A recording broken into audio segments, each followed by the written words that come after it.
就忍不住打电话给我，问我说男生到底应该要多长？等一下。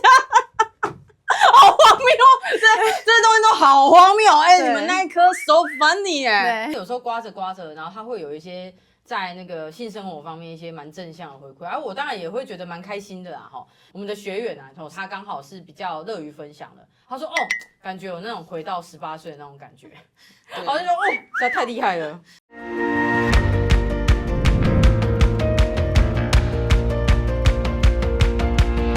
身体的伤，痧会知道。我是慧君，我是你的刮痧治疗师。欢迎再次回到刮痧会客室。今天呢，又是一位老朋友来到我们的现场啦。好久不见，是我成大然后医学系的学妹。那我们先来欢迎我们的成大泌尿科主治医师于巧。Hello， 大家好，我是林于巧医师。今天很高兴能够在这边跟大家见面，怎么吗？因为我觉得我好像很客套，因为他其实是个活动咖。因为我刚拍手的时候，我第一次看到来宾一起很开心的拍手，但是之后他才说观众好。毕业之后再次见面，我们现在也都当妈妈了，对，一晃眼的一个瞬间。然后你现在是泌尿科的医师，对，没错。先问一下，为什么会选择泌尿科呢？其实这个故事要回到我当医学生的时候，那个时候要去实习泌尿科的前一天，我超级不想去的。我觉得那个科就是很恶心，就是可能看到别人会觉得很害羞，就是会要一直感觉要每天都看男生的下面，好像都要看一些尿尿啊、脏脏的东西。然后结果你真的要只讲脏脏啊？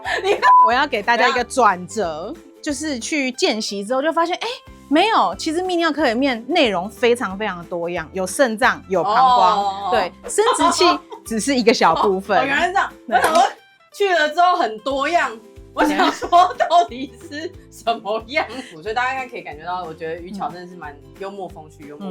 那你选泌尿科，虽然你觉得还好，可是你那个从一开始交往到一直现在结婚生小孩的老公，难道他不会有什么样的想法吗？我当初要选这科的时候，我有跟他小聊一下。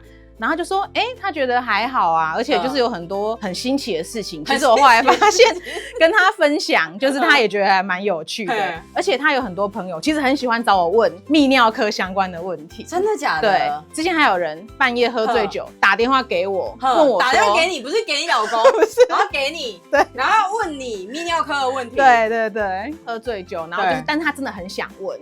所以他就忍不住打电话给我，问我说男生到底应该要多长？等一下，好荒谬，这些东西都好荒谬你们那一颗 so funny 感觉有超多的故事。我怕我再聊下去，我应该会笑到疯掉。好，我们今天干点正事。然后我们节目就是要刮痧嘛，我先那个礼貌性的问一下，请问你有没有哪里不舒服，需要今天学姐我来为你服务的？我就觉得生完小孩之后，就是只要抱他，或者是也没有特别，就是可能看门诊啊，或者是手术，就会觉得全身都很容易酸痛。而且因为我门诊就是也属于比较那种叽里呱啦类型的，就我每次看完门诊，喉咙都一定会很沙哑。是，所以我就想说这个部分，不知道是不是也可以拜托学姐帮我处理一下。OK， 没有问题，我们等一下就来刮痧，然后顺便来看看那个到底男生要有多长才是一件正常的事情呢？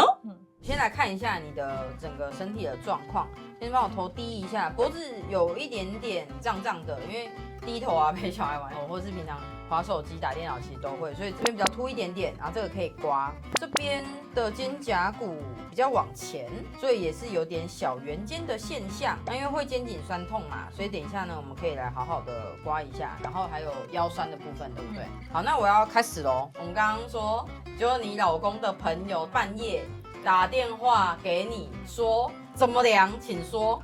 我们现在就是会抓，大概就是会请男生轻轻的把他的鸡鸡的前面，然后抓到最长，不会到很痛，但就是抓前面抓到最长，就这样拉长。哦，是一种伸缩自如的概念。对，因为它本来就是可以伸缩，然后往前延伸之后，我们就会量从根部到最前头的长度。对，但要去看它的大小。好，所以以台湾人来讲，它会有所谓的老得丢的事情吗？那其实以我们现在临床上看到，都觉得年纪大的人好像都比较长。年纪大的人会比较长，所以这也是一种福音吗？为什么？是因为地心引力吗？我们觉得应该是因为，其实现在男生就是那个鸡鸡有就是慢慢的变得越来越短趋势，可能是一些环境荷尔蒙。所以不是老的变长，而是老的人比较长。对，年轻的一辈有越来越短。天哪，这感觉。对，各位观众要小心。好 surprise 哦！老的是指多老，年轻是指多年轻，然后大概差多少？我觉得大概老年就是因为像我们有时候会做些检查，可能就是60、70岁以上的都会觉得说，都是很长的。然后可是年轻人可能比方说40岁以下开始就会觉得，好像就是没有像平常老人看起来那么长。哇，你们已经在学术界竟然已经有这样子的发现了哎。对，60、70跟40已经是一个分界了。是差不多有手机发展还是电视发展？其实它比较像是就是一些塑化剂啊，或者是一些环境。塑化剂有很高的关联性，然后还有一些可能我们还没有那么明确的一些环境的污染都会有影响。但是长度不代表繁衍能力，对不对？对，但是长度变短，然后其实繁衍能力也有变差。因为其实有研究说，就是其实从2000年以后，男性的那个平均精虫数其实大幅下降。所以精虫本人。也有本虫，对，真假？这已经不是长度问题了，这已经是一种人口多寡的问题了。对，没错。哇塞，我们先来问一下，早泄它一定会有个标准，所以什么叫做早？那会有晚泄吗？有。先讲正常泄好了，正常泄大概是怎么样一个学术概念？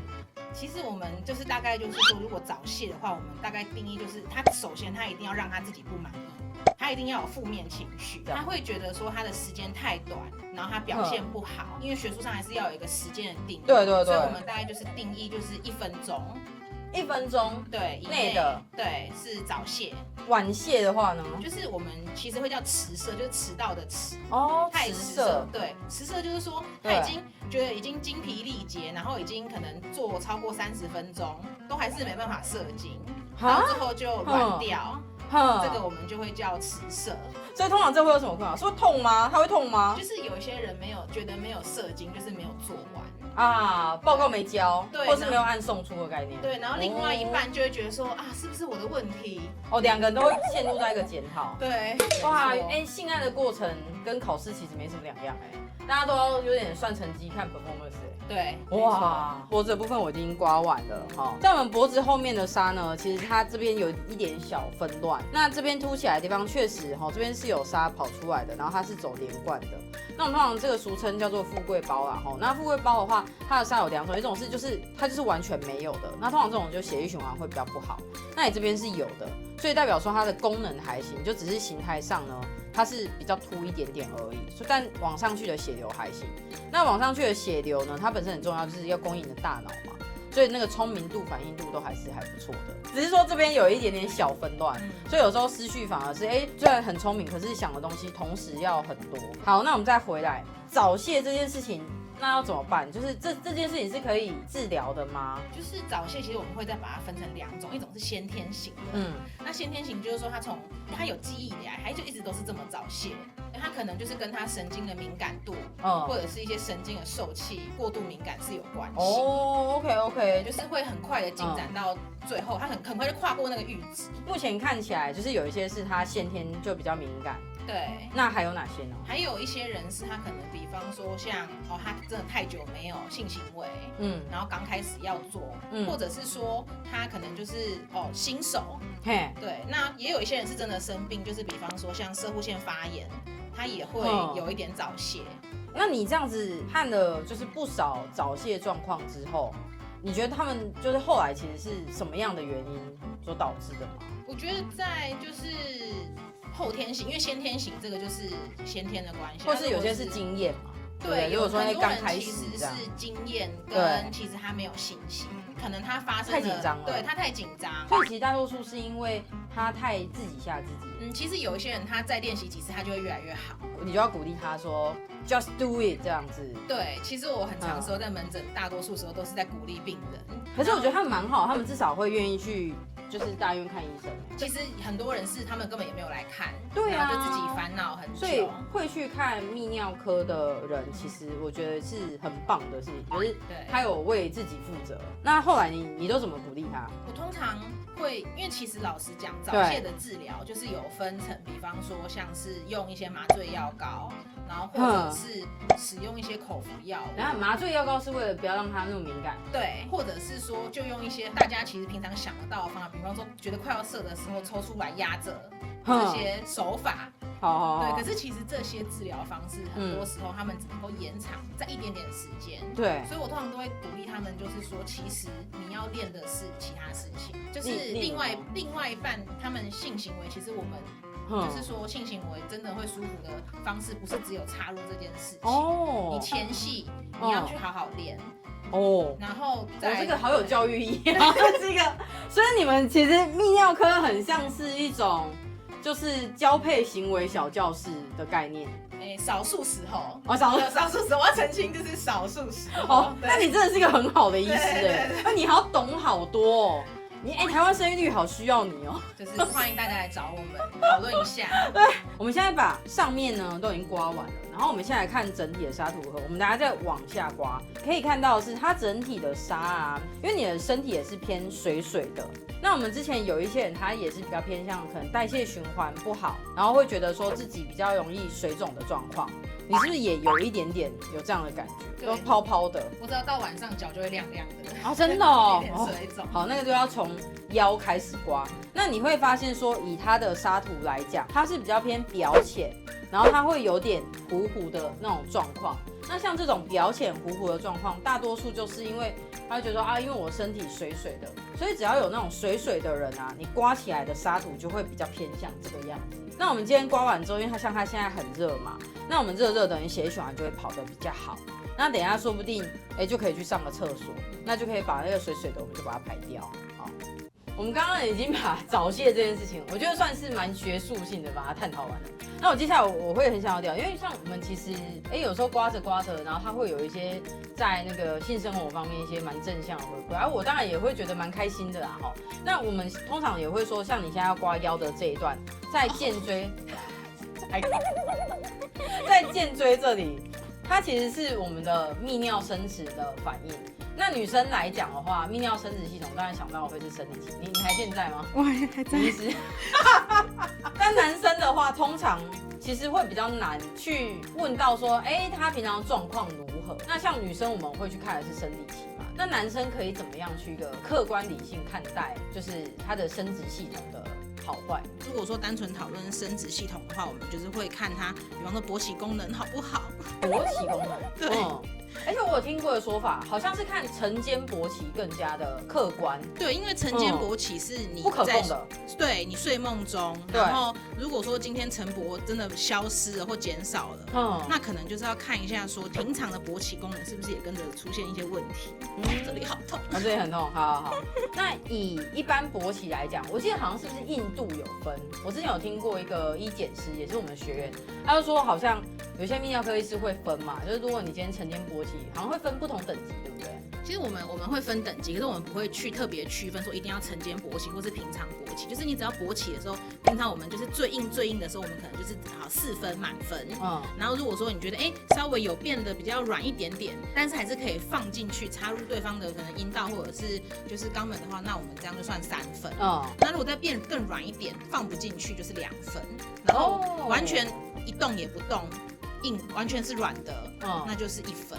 然后我们也会分，就是比方说像是最硬的就是小黄瓜，用水果去做区分。对，他那时候我听到版本是可能搭配你们的4分，然后就是最硬的状况就是小黄瓜，然后再来是青色香蕉，就带皮香蕉。对，然后再来皮要在，皮要在，皮要在。可是我听到的是刚摘的，就是绿绿的香蕉，对，可能就是然后不用太软。然后就是如果是2分，可能就是剥皮香蕉里面内心的那个成分。对啊，如果是1分就是蒟蒻。对，他那时候也是用蒟蒻来描述，然后我就原来是这样子啊。对，所以像我们有些他可能他特别有 highlight 说，老师你可不可以帮我促进我这个生殖泌尿附近的血液循环的时候，那我们也会想要说，那你觉得就是到底有没有帮助到你嘛？可是自从知道那个晨间勃起之后，我其实就比较知道说，那你可以去观察你晨间勃起的状况。然后确实有人说什么，我们的学员啊，他刚好是比较乐于分享的，他说感觉有那种回到18岁的那种感觉。好像说实在太厉害了。对，因为其实男生的勃起功能就是跟你的性器官那边的血流到底顺不顺有关系。对，如果说今天勃起它就是需要充血嘛，对。那如果说你充血，你的血管或者你的神经是有问题的话，那这个充血如果说它有就是不够血流不够快，然后或者是血流留不住的话，那它就勃起就会出现问题。OK， 所以如果大家想测试的话，也可以来上我们的课，然后说不定你就可以跟我们分享，就是你的状况到底是如何。对，就是我们也都很想要当一个好妈妈。对，我也想24小时顾我的小孩，可是我真的没办法。妈妈的崩溃不见得像小孩一样会那么被直接的听到，我真的觉得可以多一点关怀，然后跟多一点让妈妈可以去放风。这个点这边也会很痛哦，很痛哦。好，好什么？好像流眼泪，讲好比较不会痛。好。接下来这边来咯。好，真的是一层一层拆掉的感觉。好痛啊！对，没办法。这我偷流泪。这个真的很痛。而且这个会很心酸哦。真的。这样，眼泪止不住。对，以后我回去会封锁你。Hello， 大家好，我是慧君。假设说你看完了之后，你很好奇你自己的沙图如何，那我们台湾北中南都有据点，那欢迎大家可以来找我们刮痧，我来学刮痧，或者是购买刮痧器具，一起刮痧护家，用爱刮痧哦。